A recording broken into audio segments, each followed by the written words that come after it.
Okay, good evening, everybody. Let me I hope all of you are having a wonderful week so far. I think this week has been very interesting, especially for us in Singapore, because there's so many things going on television, and I'm just really thankful that you guys are joining me today, because again, this is a this is a this is a week where I think in terms of programming, there's so many stuff for you to watch, but then you guys decide to join me. So thank you so much. Okay, I try my best to make today's session as interesting as I can for you. All right. So now today's topic is something that I find very interesting for myself. Why? Because this is something that I heard when I was somewhere around 17, 18 years old. Somebody brought me to a seminar, and the guy wanted to tell us about release. And guess what? The release that course is selling to me at a discount of 4,999. So obviously I never sign up lah. So today I will do this talk for you. And same thing, the cost is 4,999. After that, pay now to me. Okay, thank you very much. Okay, so without further ado, what we want to talk about today? Today we want to talk about burden. How to release the burden. Okay, so there are some.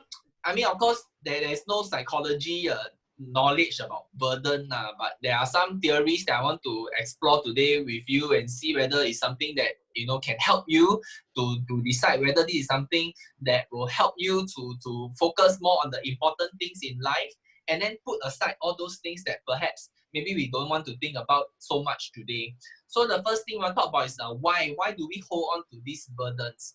Then after that, we want to identify what are the burden we can release. Then after that, we address the question of how to release the burden. Then again, we will go to the question and answer segment. Okay. So if you got question, just ask me later on. So today, for part one, why do we hold on to certain burdens? We will start off with an activity. Okay, so for this activity, I need you all to participate. It's very easy one. Okay, later on, I will show you two sets of statement. All right, if you like the red, you just type red inside the chat. If you like green, you just type green inside the chat. Cannot mix, just choose one of the two. Okay, are you ready to see the statement? All right. Okay, so read and tell me whether red is more descriptive of you or green side is more descriptive of you. And once you're ready, just type red or green inside the chat box. Okay, read the statements. Tell me red or green.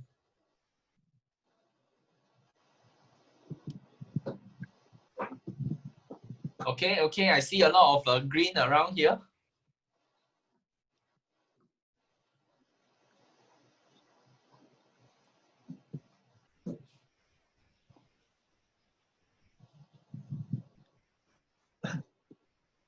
Wow, it's almost 100% green. How come no red? Nobody believe in fate and destiny or horoscope. Wow.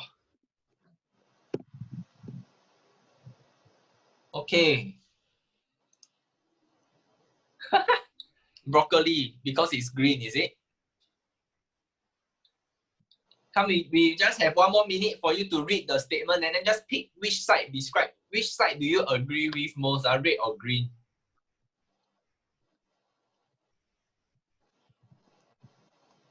Any more?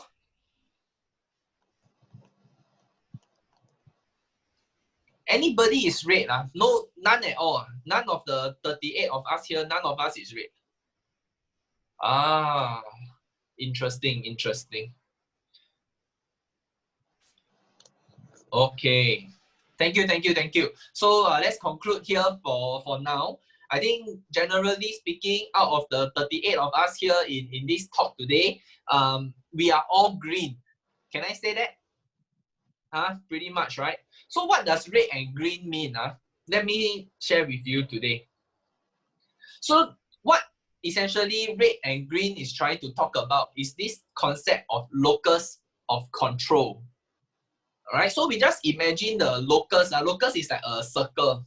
All right, a circle. So what is the thing within our circle that we think we can control? All right, so if you are red, chances are you are somebody who focus more on the external locus of control, which means that all your success, all your failure, all these things are happening because of some outside influence. So perhaps you can say it's like, oh, because of luck. Lucky, this happened. That's why I am able to achieve my success. Oh, my luck is very poor. That's why I didn't achieve success. Or you can say like, wow, it's my destiny. That's why I'm being so successful right now. Or my destiny lead me to reach this kind of outcome. Or like, you know, you believe that you read the horoscope paper or you pray to a certain divine intervention, and then this divine intervention help you to achieve or cause you to become whatever state you are in. All right, so that those are the people that I'm describing who are focusing more on the external locus of control. Those people who are more focusing on the internal, you guys are the one who base your success on your own work. You believe that you are in control of your life. That means that you know, you think that if something go wrong, it's because of me. It's my fault. That's why I just have to change myself. I will be able to make the changes that I want to see. All right. And if something good happen, it's also because of me. Because I work hard, I study hard. Therefore, I achieve this success. Right. So when I talk about A and B like that, right, people always start to compare certain things. All right, just hang on. Right, whenever I talk about A and B, people start to compare. They start to say like, oh, is it external is better and internal is worse, or internal is worse, external is better, right? I just want to explain to you that when we talk about locus of control, there's nothing about one side is better than the other. Okay, because from my explanation so far, you might think that internal is better. All right, because you think that, wow, if everything I listen to some external factor, I pray, I believe in luck and fate and all these things, right? It means that I don't care about myself. No, right? Like exactly like what Budi mentioned, you need, everybody is a bit of both. So normal human being, we are in the center. It's just question is whether are you a little bit more here or a little bit more there. Okay, so studies have shown if somebody is more focused on the external, all right, they usually tend to develop this thing called learned helplessness. So learned helplessness is something that is kind of scary to have lah. So in this case, what it means is that when you face with a difficult situation, before you even attempt to make any action to try to get out of your difficulty, right? Automatically, you know, I already know this is going to fail. So then, with this kind of mindset, automatically you give up and you don't even want to try, because why? This helplessness is something that you experienced multiple times before, and then you already learn that there's no point in trying. All right. Whereas people with high internal locus of control, right? People who really think that everything is all of my own doing. Studies have shown that these kind of people are usually more successful in the workplace because they are able to take matters into their own hand. They are able to make to make the best out of the difficult situation. However, on the flip side of things, right? People who focus too much on themselves, they give themselves a lot of pressure. So for example, Jackie, I'm a person that I cannot play musical instrument, right? I have nothing good with music, right? And then if today you give me a recorder or a trumpet or whatever instrument for me to go and play, right? And then I can't do it. So I will keep blaming myself that I am stupid, I am inadequate, I don't have talent. You know, so then the pressure on me become very strong. So then you see, having high internal locus of control also make you into a person that you're giving yourself a lot of expectation and make it very hard for you to move on with your life. So why I want to talk about this? Okay, so here is some of the characteristics that I want to share with you. All right, can you see? People who are more focused on the external, they believe that they cannot change their situation through their own efforts. Yeah, and when this kind of thing happen, technically, you know, you just wait, lor. You just wait for something to happen. Wait for wait for your religious being, like your deity, to look after you, that kind of stuff, right? Or you frequently feel hopeless or powerless, like, wow, this is not something for me to do. The management should fix this, right? This is the management problem, not my problem. Or like, oh, this company culture is like that. So if you actually have said these kind of words before, chances are there's this part of you that is focused on external locus of control as well. Now for the internal one, we don't really get influenced by people who have opinions, right? So like, "Aiya, Jackie, this kind of thing, don't bother to try lah." Then when you say something to me, I cannot hear, because why? I just believe that it's all on me. It's all on me. Nothing to do with other people. So I just need to fix myself in order to fix the situation, right? Yes, Michael, I'm not saying religion is no good. I'm just saying that for people who focus on external, they put a lot of emphasis on something that is outside of their control. Okay, so why we want to talk about this today is because there is something that there is something that we can learn from here. There's something we can learn from here. Okay, what is the thing that we can learn is that how can we decide? How can we identify what are items that is within our control or outside of our control? And even for somebody with high internal locus of control, we also need to know where is our limitation. We also need to know when we need to stop blaming ourselves. Then for people who focus much on external locus of control, you also need to know when is the time, or what are the areas that I actually can control. Not just it's not just all something that's related to outside. Okay, there are some part that's related to me as well. So we need to find that balance. Okay, so now this is the part that I want to share with you all. What burden can I release? How to know what I can release? First, we need to know what I can control. All right. So this is the few things I wanted to get a bit of sensing from all of you. Can you control your thoughts and feelings?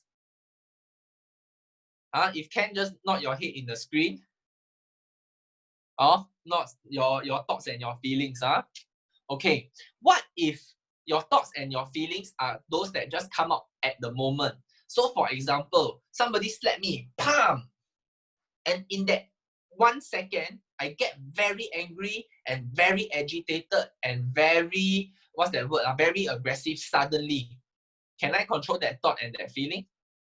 Right. So even for stuff that seemingly can be controlled by yourself, that fleeting moment where the emotion suddenly rile up, right? This is something that we also may not be able to control. So we have to address, we have to understand that as well. All right. How about this? Can I control what I say when I'm in a certain situation? If can, just nod your head. Right? So this is very different. This is not the feelings, the anger that I'm feeling right now. It's like the next word that I choose to come out from my mouth, I have to control it, or I can control it. Right? Sometimes we are very angry, and inside our mind, we are formulating the next sentence. And the sentence we are thinking about is, how do we hurt the person in the most painful way possible? Right? So at that point in time, we are making a decision to use a hurtful word, or we want to use a word that is helping to resolve the situation. All right. Next, can you control your past and what you know of your past, which is your memories? Can you control your memories? Right? So we cannot control our memories because those are stuff that are already part of us. It's already done. Those are the memories that form our current experience and teach us how to face with the current situation right now. So some people, when you see the way that they solve the problem, right, and you find it, it's very different from how I would do it. It's not because this person is smarter or stupider than you. It's because this person come from a different background, come from a different experience, and therefore they solve the problem in that specific way. All right. How about this? Can you control the weather? Right? So we cannot control the weather, but some people base their life decision on the weather condition. Wow, today is raining. I think I don't want to buy a lottery today because I surely lose. How is it related? Right? Next, can you control your level of knowledge on a certain topic? Right? So today I want to speak, let's say I want to speak Malay. I know my knowledge of Malay is very poor. Can I do something about that knowledge? Can, right? I can go and study more. I can attend a class online or a live class, right? Next, can I control the words that come out from other people's mouths? Cannot, right? This is what people want to say, their own prejudice against you. So then, if we cannot control, sometimes, yeah, but then the thing is, sometimes people want to control the words from people's mouth. You cannot say that about me, right? Who give you the right to talk like this to me, right? So we want to control. That's why we go and retaliate against them, right? It makes you feel terrible as well, right? Now, next part. Can we control the things that will happen in the future? Can or cannot, right? Do you know whether what will happen to you tomorrow? Right? Do you think you can know beforehand what's going to happen to you 2 months later, 3 months later? Yeah. So I think we have to make a distinction here. There are elements that you can control. For example, what kind of job you want to do next time? 9 months later, are you expecting a child to come out? Right? But can you control, example, don't get offended. Can you control whether tomorrow will you be involved in a car accident? Can you control tomorrow whether or not there will be somebody who will throw a killer litter off the HDB and then unfortunately landed on you, right? So there are certain things that we can control that we should, and there are certain things that we cannot control, then we also should learn or see whether it's something that we can release. All right? So in this sense, this will set the tone first. Now we'll go into some case studies. Then we are respond to challenges. Same thing. If there's a challenging situation that comes out, can I control how I want to deal with it? Right? I could. All right. So case study number 1, COVID-19. Can you put inside the chat? Tell me what are some things in COVID-19 that we can control? Let me give you one example, then you all fill up the rest. I can control whether I want to wear a mask or not. Yes, thank you, Budi. I can control whether I want to stay home or not. Right? What else? What else can I control?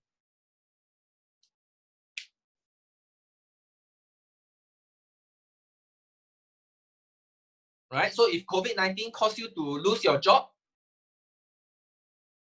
right? If COVID-19 cause you to lose your job, you can also decide whether today am I okay to take a different type of job, right?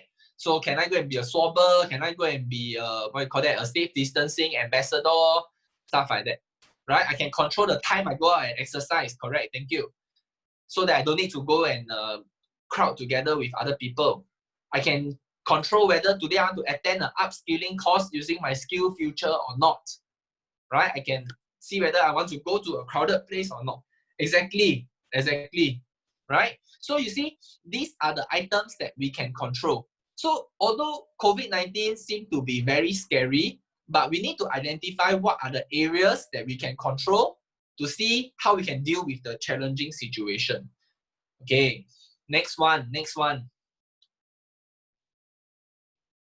Okay, so now you are inside an argument situation with another volunteer, or maybe you are in an argument situation with your colleague at workplace. Now tell me, what can you control? Just now we talked about it. Just now we talked about it. Yes, I can control whether I want to be angry or not. Maybe. What else? We can control what is the words that we want to use. Michael, we want to control our voice, our tone. Right? Yes. What else?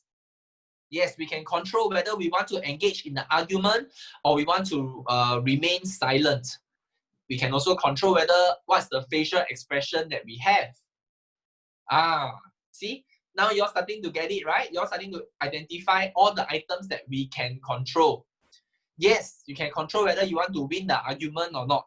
Sometimes we go into this argument, we already have a fixated mindset. I must win, I must win. But actually, you have a choice. Okay, very good. And we are progressing nicely. See the next one. See the next one. Okay, and help me to see whether no, you give me the suggestion, then I tell you the actual story.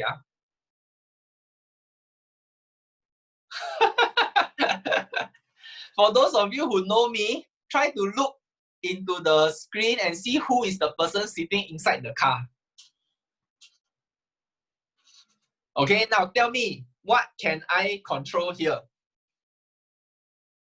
Yes, Patricia. You see, this is, so obviously this is a car accident. All right. That's why I could give you the example just now. So tell me, what can I control in this situation?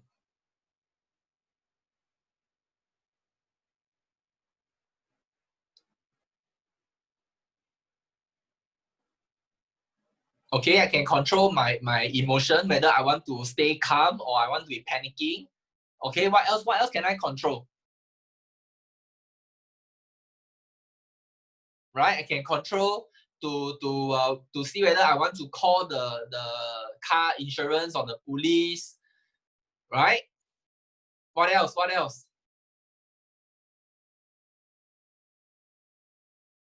Okay.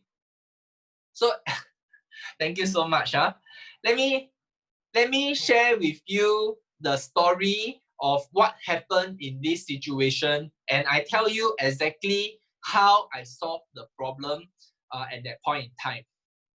Okay.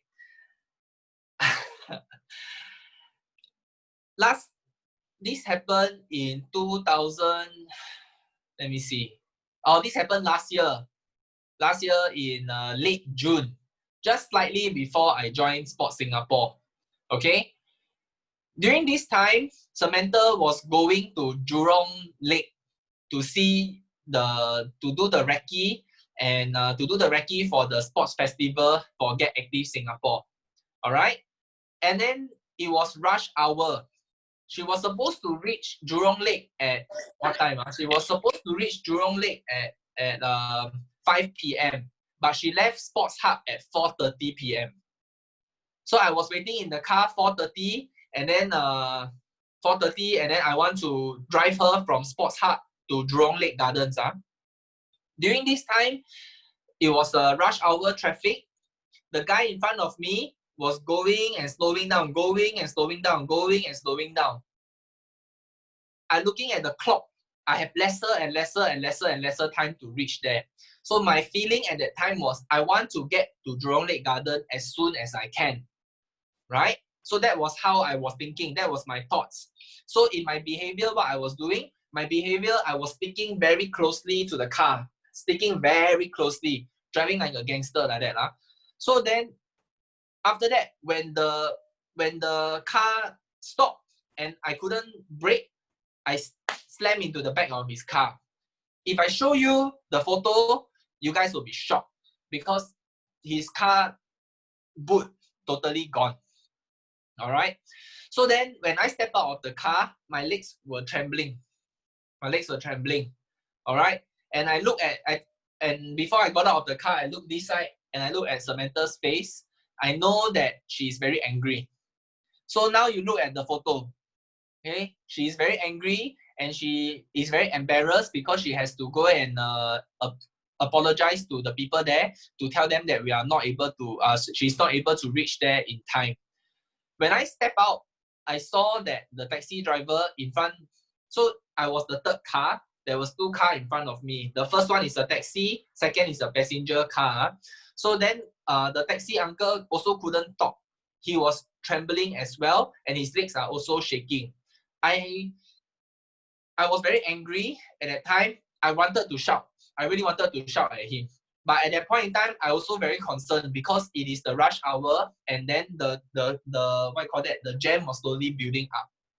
So like what you guys are saying, first I need to control my safety, which is how can I control my behavior such that I don't make any flamboyant action and then get knocked by the side of the cars that are still moving around.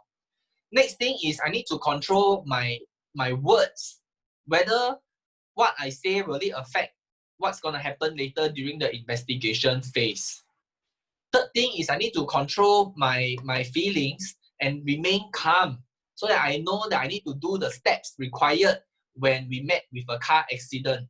So for example, exchanging details, taking photo of the damage, things like that, right? And then last but not least, I also went the extra step to go and ensure that all the people involved in this accident were not injured. All right. But then the mistake that I made was I didn't think about that they will actually bite me in the back. I should have gotten them to sign the paper to say that I'm not injured. Yeah. But because at the end they claim very high. Yeah. So although I think that I have control all the elements that I could control, but there were still things that I missed out during this situation. And then of course the car couldn't start later, and then Sam was angry with me, and at that point in time I wanted to shout at her back because I feel like it is her fault for coming out so late, right? But then could shouting have solved the problem? No, right? So again, it's back to the first episode when I talked with you about how to deal with angry situation. So I was the angry person, and I had to calm myself down and control the items that were within my control to prevent things from getting worse, right? So then I had to release certain things as well. Okay, so now, why I share this story with you? Because now we have identified all the items in a challenging situation that we can control. So when you know what you can control, what's the reverse? If I know what I can control, that means I know what I can release. Agree or not?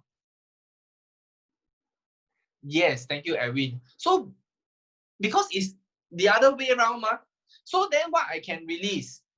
When we talk about what I can release, I share with you these are the few things that across the many different situations that we face, we need to learn how to release these things. First, we need to release expectations, right? Sometimes we give ourselves a lot of pressure by telling ourselves that the reason why we are in a terrible situation is because we are not good enough, right? The reason why people are hurt because of us is because we are the cause of all the pain. So then you put all this expectation of yourself, but then my question is, can you control? Right? There's nothing to control here, right? So then you need to learn how to release. All right? What the bad thing that has already happened, or to someone else that has already happened, it has already happened. Can you stop it from happening now? The answer is no. So if it's out of your control, then release. Next thing, negative emotion.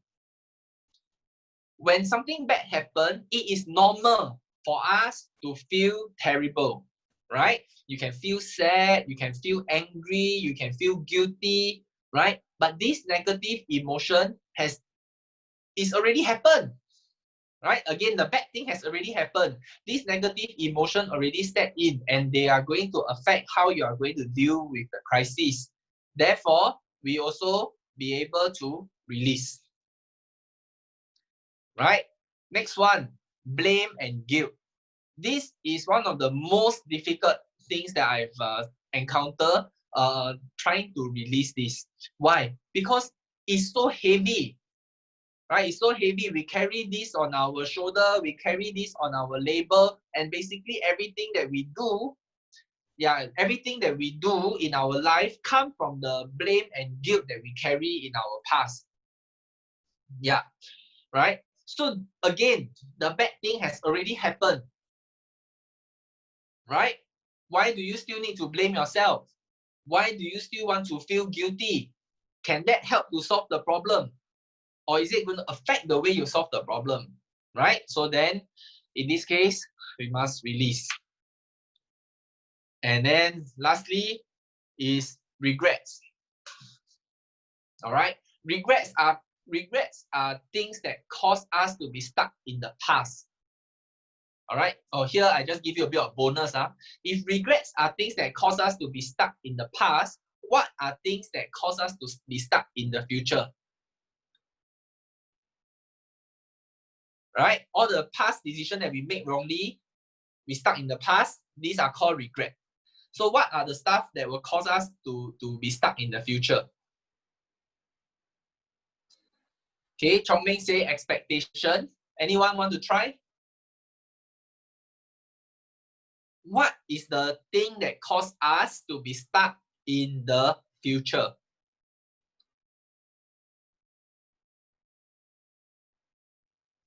Okay, I give you a clue. Start with W. Start with W. Vivian got it. Worries, right? Because worries are things that you think about that will happen tomorrow, that will happen next week, that you don't know whether will happen to you or not. So when you worry, you are stuck in the future. And then when you are when you feel of regret, you are stuck in the past. All right. So again, when this kind of thing occur or haven't occur, release. All right. So then now like, wow, Jackie, you say until very easy. Like what Nathan said, very easy to reflect after a terrible experience, but not everybody can do it. All right. So how to do? All right. So that's why today I want to share with you some simple steps that we can consider. All right. If you think it's helpful, then use it. If not helpful, then we can continue to find some more. Because in the world, there's so many ways to try to solve this problem. But today I just recommend a few ways to you. Right, so we come to part 3, how to release this burden. So heavy, and I've been carrying it for so long. How do I release them? Okay, first and foremost, I need to tell you that everything in every situation that happened to you, you have a choice. Right? You have a choice to decide how you want to respond to the situation. Okay? Every time when you hear people say, it's like that, that's why I have no choice. Right? Actually, it's not true. When you say you have no choice, what you need to do is to think a little bit deeper. Because even there is a few choices or there are tough choices, there are choices available. Okay? Do you want an example? Okay, let me share with you an example. In my previous job, right? I feel like whenever something bad happen at workplace, when some customer is scolding me, because I am wearing the uniform and I'm standing there working, right? I have to be scolded by the customer. It is my job, it's my duty, it is my responsibility to be scolded by the customer because I represent the company. Right? So then at that time, I just stand there and people ask me, why do you stand there and get shouted at? So then I say, no choice what? This is my job. Right? So at that point in time, my manager explained to me. My manager asked me, Jackie, does it make sense that I hire you, I pay you salary so that people can shout at you? Right? So then he asked me, why do you want to stand there? Right? So actually what happened during that conversation or something that was very deep. Because when I stood there in front of the customer to let him shout at me, it's because I'm trying to show off my ego. I'm trying to show off my pride, right? Then I don't want to lose. So I stand there and try to face the enemy in the eye. Correct? So actually I have a choice. And the choice was to pass the customer to another manager and admit defeat. But it was a very difficult choice for me as a young and young and egoistic, proud boy. Right? It was a tough choice for me. That's why I tell people there is no choice. Do you see? So in this case, it was difficult for me, but there was actually another option available for me to try to resolve the problem. So think back at those times where you actually could have done something different, but you thought there was no choice. Yeah, Anthony, we can have a choice not to be scolded by the customer. And it seems like Mr. Ong is here as well. Never mind, we can address that later. Okay, next way. So now I tell you, you have a choice, right? What do you need to do? When you have a choice, you need to list down all the choice. And at this point in time, I don't want you to go and tell me, I cannot choose this option. If I choose this option, it's going to have a bad consequence. I cannot choose this option because I don't have the resources to do that. No. Now is not the time for you to go and evaluate whether the option is sustainable, doable. Okay, this is not the point. The point is you need to build that list so that subconsciously you are telling yourself, wow, there's actually so many different ways I could have resolved the problem, right? And in that so many different ways, actually there's so many things that I can still control,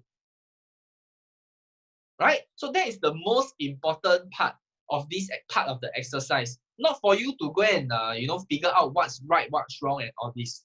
Okay, but guys, if you feel that you have a hard time trying to write down all the options, then this is the time for you to look for help.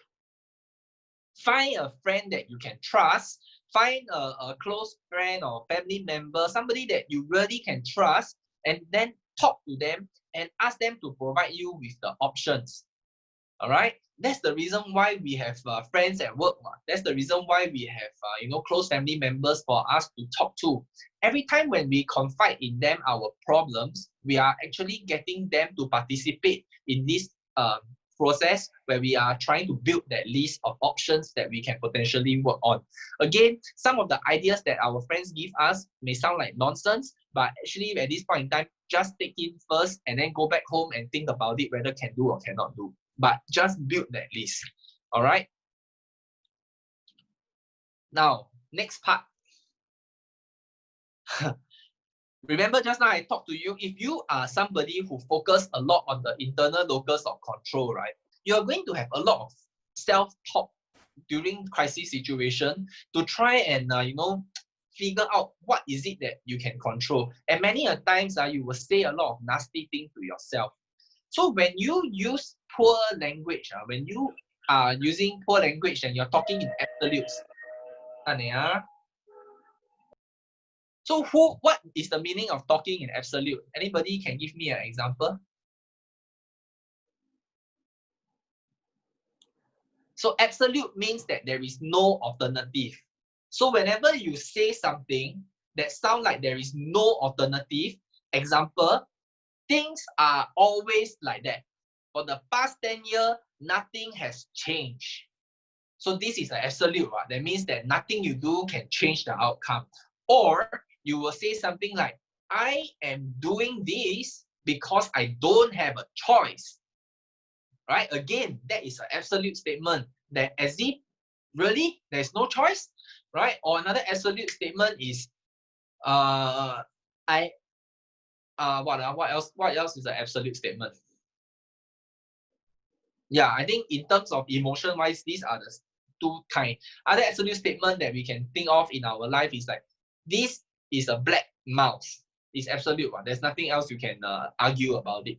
Unless you want to, yeah, you want to see this white color part and say it's a black and white mouse. See, even in this case, absolute statements also does not actually help us, right? So when we are in a crisis situation, we need to watch our language.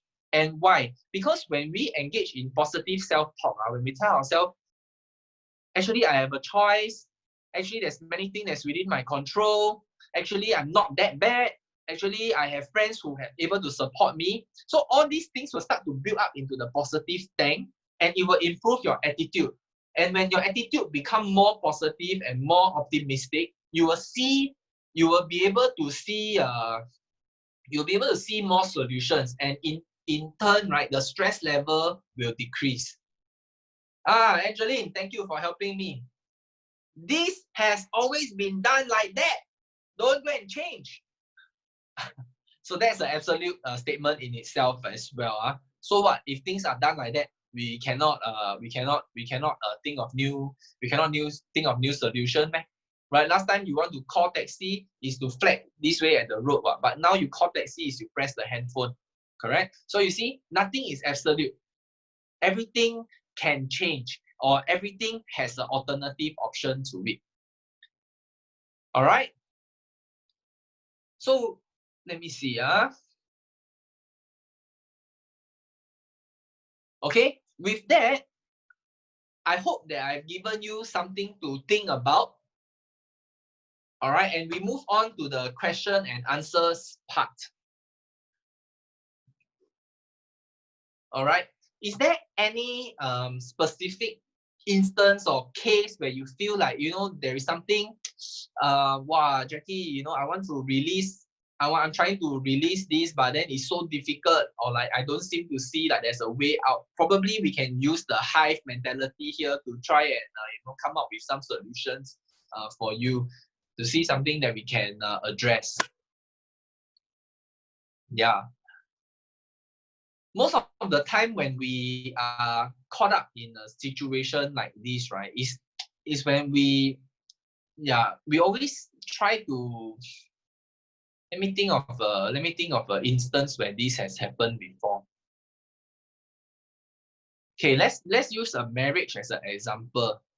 All right, people feel like when you are in a difficult situation with your spouse, right, then this is something that you don't have much of a choice, right? Because it's not like divorce is something we can talk about. So then you just tolerate and accept all the shortcomings of your spouse.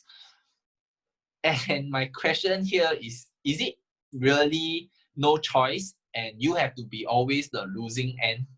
Again, I'm not advocating divorce, but I'm trying to say that is there a way that we can actually open up the conversation such that we can address the issue together as a couple, right? So the process is the same. We identify all the items that we can control.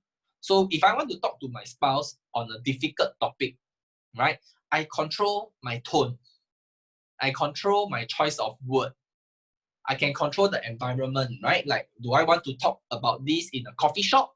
Or do I want to talk about this at the beach where it's quiet? Or do I want to talk about this inside the car when it's just the two of us and outside people cannot hear? Right? Things like that, right? So these are things that I can control. Then after that, I will think of the things that I want to release. Again, so inside a married couple situation, what I can release is I can release my prejudice against my wife. For example, if I always find my wife to be of a certain kind of behavior, like she's very annoying, she's very naggy, and then this already forms some negative feeling in me, right? So I can release this prejudice against my wife first. Correct or not? After I release, what else can I release? I can also release the expectation of wanting to win the argument. Because this is not an argument, it is a conversation.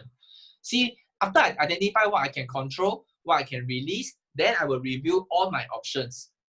Option A, do I want to talk about the current situation? Do I want to go through marriage counseling? Do I want to go through third-party mediation, like maybe my parents-in-law or something like that? Right? So you see, in a marriage situation, when people see it's a dead end, that I have to accept all the nasty thing or the things that I don't like, actually it's not true. There are many ways to be able to solve this kind of problem. It's just whether you can take yourself out of the situation to establish the fact that what are the things within your control. Okay, Angeline, so I will ask you to elaborate more. Okay, what is the individual personality and emotional handling that you're referring to? Right? Are you saying that because of some personality, we just cannot get through to them? Is that really true? Hey, Jackie, can I come in? Yeah, sure. Nathan, is it? Yes. Yeah, come ask the question, sir.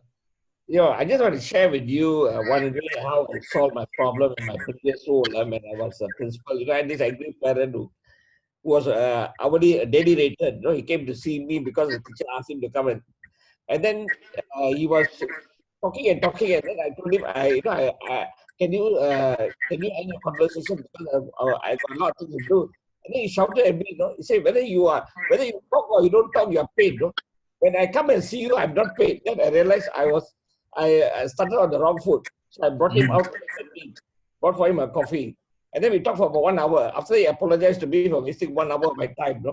And then he accepted whatever I said and he left. So we must go to the guy's shoe. The guy took no pay leave to come down because he did something wrong. His son did something wrong. So after that, I told my teacher, in future, please don't call him back. Just let me know and I will talk to the father over the phone. So sometimes we have to win back the situation by just aligning with the person. Correct. So at that point in time when the parent shouted at you, you had a choice whether or not you want to shout back at the parent for being a rude parent, or you have taken the other solution, which is to go and bring the parent out for coffee to try to mediate the relationship because you realize that something was not right.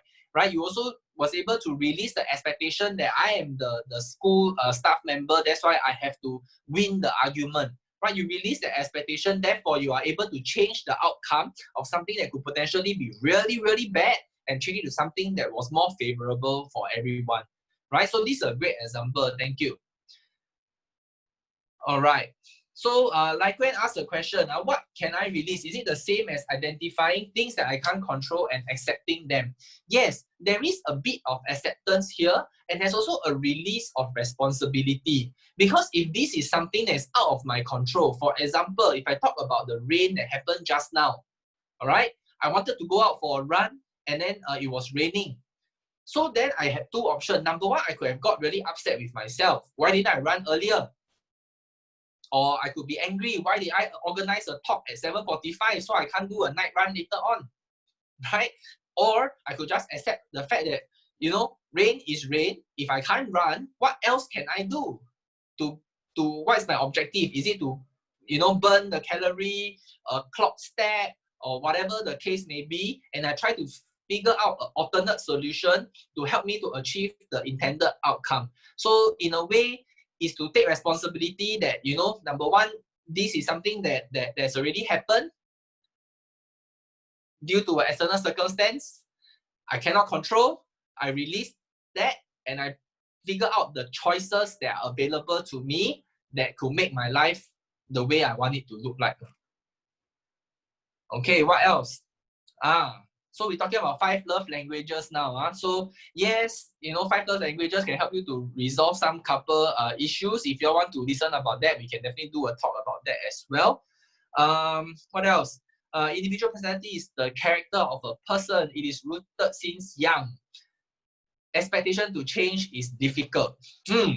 So here, I want to challenge everybody in this chat right now. Is it really true that when the personality of a person is fixed, and then we are not able to change it? All right, I'm not saying that you can change other people. I'm saying if today my personality is like that, can I change my personality to be something else? Okay, something to think about. No need to argue here. But I think for me, my personality has changed drastically since I was young until today, right? And I believe many of the people that we encounter, especially in Team Nila, you can also see that there are many of us who have changed from, you know, from being very shy to someone that's becoming very extrovert. So whether is it a real personality change or it's just a change for us to deal with the kind of work that we are involved in, that part I don't know. Yeah, but with regards to, but how it relates to today's topic is that, okay, let me give you an example. Don't know whether you still remember, I think in the second or the third talk, I shared with you that when I was in secondary school, I'm very quiet. I don't dare to talk.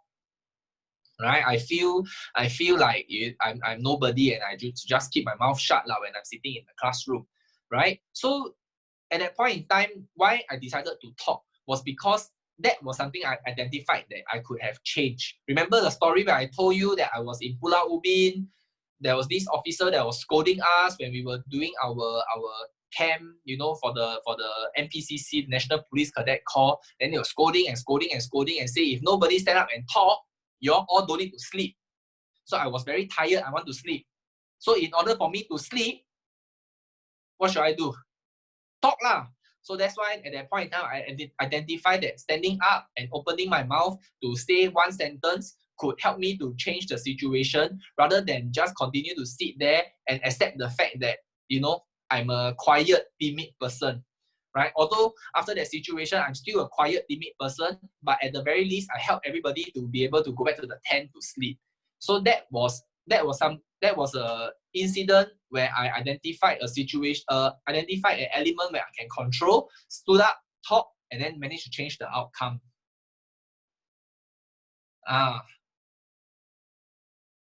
Okay, can.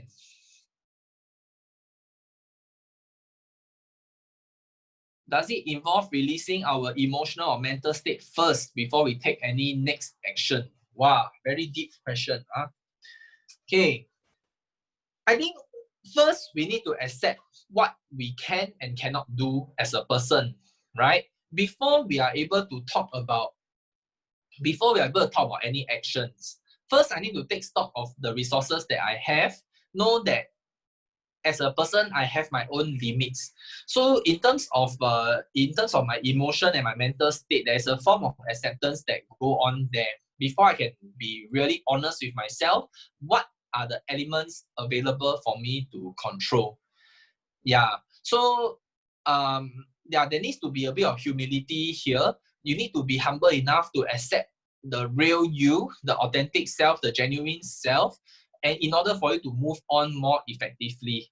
Yeah, if today you approach the topic, you know, thinking like I'm Superman, you know, when actually you're really not, then I find that the outcome that you come out is definitely not something that you are able to stand behind, not something that you are, how to say, you won't be happy with the outcome. Let me just put it that way.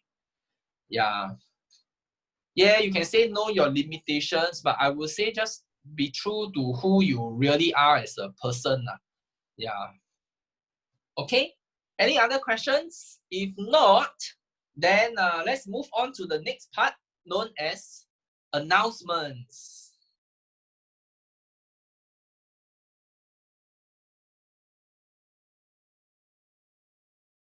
Okay.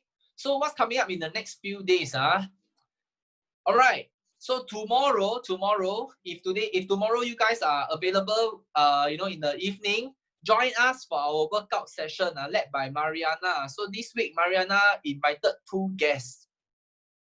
Okay, one of which is Chloe, our newest team member, and then this is Li Xuan, which is Chloe's friend who is very, very interested in Latin dance. So if this is something that you would like to try out, please join us tomorrow. Then Friday, we're going to take a break because it's a public holiday. And coming back on Saturday will be Aong Show, where we are going to invite a special guest. His name is Jason Chua. Go and search for him online, the Bing Who Cooks. All right. I think during the COVID-19, he has done many amazing works of kindness. And we just want to talk with him to see, what really inspired him to give back to the community in his own way. Yeah. Okay, so this is something that I think we can definitely learn from. At the same time, he's an ex-national boxer, so I'm really, really excited to see Ethan get his face punched by Jason Chua on Saturday. If not, then thank you so much, everyone, for joining me today. I hope you guys have learned something today. And yeah, feel free to just drop me a text or send me an email to just request for the next topic, or if you got any other clarifications you'd like to make. Can? Not then, have a great evening. We will see you again next week. Bye-bye.